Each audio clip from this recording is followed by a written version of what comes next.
Did you ever consider what made her enter your life through marriage? Was it just random destiny, or is there divine intention behind it? Is it possible that your woman represents not just your partner, but equally your karma and your blessing? In the teachings of Paramahansa Yogananda, no relationship is random. Life is a complex mesh of frequencies, choices, and superior mastery.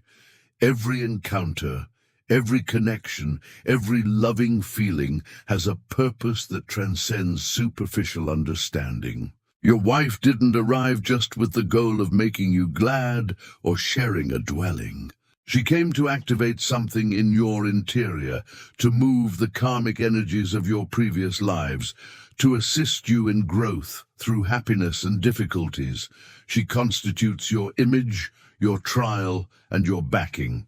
And periodically, she is the benevolent hand provided by the divine to uphold you when you cannot advance by yourself. This guidance is about learning to witness your companion with eternal eyes, to understand why love can be arduous yet deeply divine, and to explore how, through her, life constructs your inner transformation.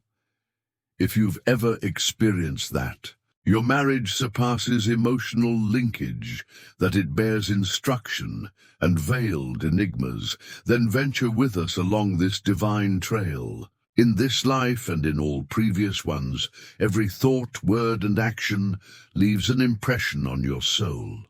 This represents the rule of karma. It doesn't denote correction or remuneration, but proportion, superior justice working silently. Following Yogananda's teachings, no spirit comes into your existence accidentally. Every relationship is magnetized according to the energy you specifically manifested. Your partner is not close to you coincidentally. She symbolizes a soul whose way united with yours before. Possibly you adored each other, possibly you injured one another, or possibly she was sent to conclude something undone. She has reappeared so these karmic seeds could mature into advancement, renewal, and conversion. Some spirits move quickly through our existence, but a partner is connected to us profoundly, vibrationally and spiritually. She reveals your powers and vulnerabilities. It's through this reflection that karma unveils its intention. Relationships are sacred training grounds for the spirit. Those most intimate with us are commonly the ones with whom we maintain the strongest karmic ties.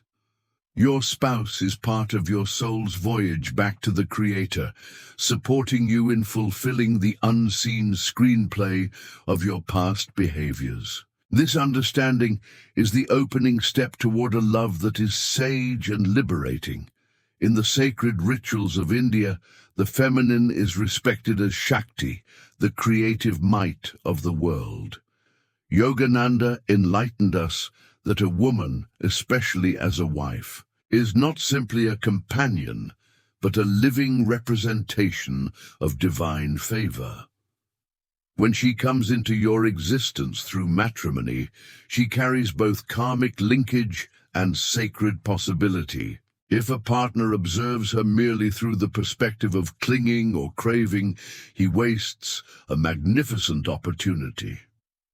But if he views her with insight, as a conduit of the sacred feminine, her existence becomes holy.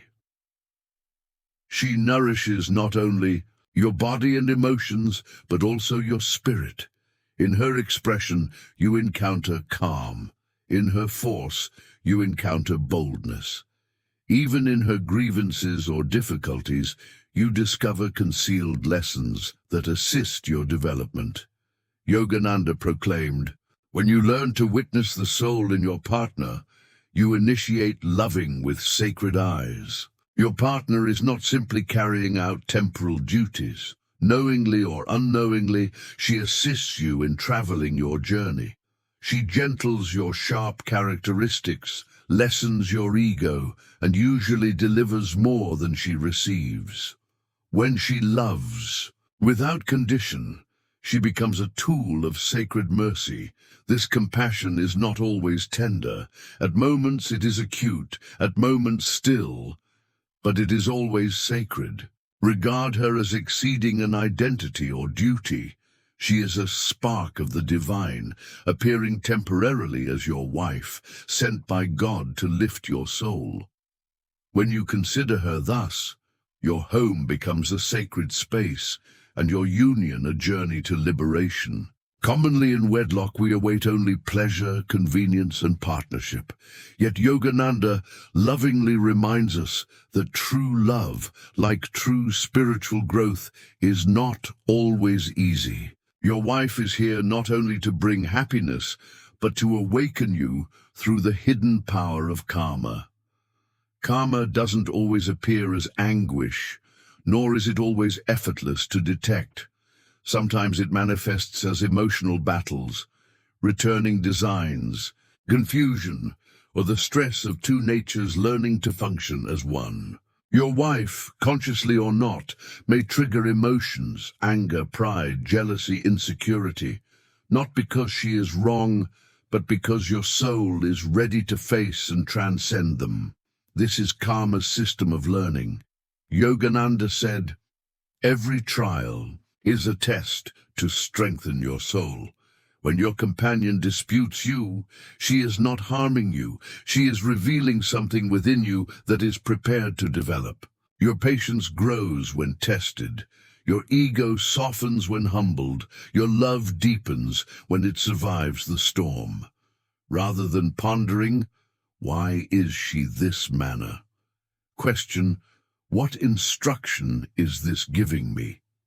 Your union is not merely individual, it is sacred. Through your wife, life offers lessons wrapped in daily conversations, emotional reactions, and silent moments. Deny them, and they recur. Accept them, and they dissolve. This is the blessed choreography of karma emerging in the protected privacy of your residence. When you begin to see this, you no longer view conflicts as problems, but as portals. Your spouse becomes not merely your mate, but your educator in hiding. Matrimony is not simply a societal contract. It is not simply about sharing a domicile, creating a lineage, or carrying out tasks. In its most intense significance, union is a spiritual discipline, a holy conditioning the Creator installs in your existence for the advancement of your soul. Yogananda often said that true spiritual progress does not happen only in caves or ashrams. It takes place in the tranquil times of routine life, especially within the privacy of wedlock. When two essences connect, their powers commence combining. Their practices, sentiments, and concepts impact each other intensely. This closeness, though beautiful, brings immense opportunity for growth. Through union, you are consistently encouraged to show unselfishness, clemency, forbearance, and empathy, the supports of spiritual life. Yogananda stated, "Spiritual growth is examined in behavior, and matrimony provides you this examination daily." It is not about being perfect, but about becoming aware, conscious that your responses are your instructors. Your partner is not here to trail your path or duplicate your pace. She walks her own journey beside you. There are periods when your partner's existence feels like a peaceful medicine for your spirit. When the world feels heavy, yet a word, a gentle touch, or her silent company brings peace to your heart. These are not small gestures, they are glimpses of grace. Benevolence often masks itself in plain manners. In dishes she creates without objection, in the care in her look, in the appeal she breathes when you don't realize. Yogananda showed, discover God in those who aid you in tiny and ongoing fashions. Your spouse may have been delivered not merely to stabilize your karma, but to raise your essence. If she walks with devotion, kindness, and a forgiving heart. She is truly a blessing born of your own spiritual merit. In her presence, you receive both a mirror and a gift. She is grace, walking silently by your side in human form. Now that you have commenced observing your spouse through the perspective of karma and benevolence, how should you sincerely regard her? The answer is simple but transformative. Look beyond the surface. Observe beyond corporeal appearance, beyond routines, beyond nature. Observe into her being. Yogananda stated that every connection is a chance for freedom if we are prepared to perceive it. Your spouse is your karma. She holds reflections of your past, the delights and unresolved lessons that attracted your essences together. But she is also your grace, because through her you are given the chance to rise above old patterns and become your highest self. When you switch from "what do I get from this wedlock" to "what is life working to show me through this wedlock," a substantial transformation initiates. You end criticizing, you end manipulating. Instead, you begin loving intentionally, with perception, with esteem. As Yogananda expressed, in every soul, witness the sacred. In every obstacle, witness the hand of the Creator. When you initiate seeing your companion this way, not only as an ally, but as a divine presence in your existence, you discover that love, when lived with knowledge, becomes liberation. And that union, when lived with recognition, becomes a portal to the Almighty. Dear soul, if you have remained this long, it means something in this guidance reached your heart. Perhaps you have initiated seeing your companion or partner, or even past unions, in a novel brightness. What formerly looked like discord or perplexity may now manifest as holy arrangement, leading your inner expansion. As Paramahansa Yogananda wonderfully instructed, genuine love is not of the flesh, but of the spirit. It is located in perception, in unselfish contribution, and in advancing together toward the brilliance of the Creator. Until that point, remain tender, stay conscious, and proceed the route with an accepting heart.